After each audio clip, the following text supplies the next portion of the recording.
Thank you അഖിലേട്ടാ, ഇങ്ങനൊരു കാര്യം വെളിച്ചത്ത് കൊണ്ടുവന്നതിന്.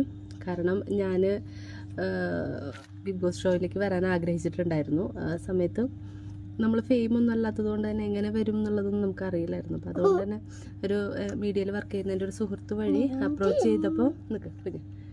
ചെയ്ത് കഴിഞ്ഞപ്പം അവർ പറഞ്ഞത് ഇങ്ങനെയാണ്, ചില അഡ്ജസ്റ്റ്മെൻറ്റുകൾ ചെയ്യേണ്ടി വരും, ചിലപ്പോൾ ഇങ്ങനെ കിടന്നു കൊടുക്കേണ്ടി വരും, അല്ലെങ്കിൽ പൈസയായിട്ട് കൊടുക്കേണ്ടി വരും എന്നുള്ളതൊക്കെയാണ് അവരും പറഞ്ഞത്.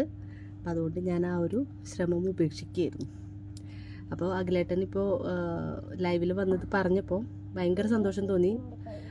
കാരണം നമ്മളെപ്പോലെ സാധാരണക്കാർ വന്ന് പറഞ്ഞു കഴിഞ്ഞാൽ ഒരു പക്ഷേ നമുക്കെതിരെ കേസെടുക്കുക അങ്ങനത്തെ കാര്യങ്ങളായിരിക്കും ഉണ്ടാവുക.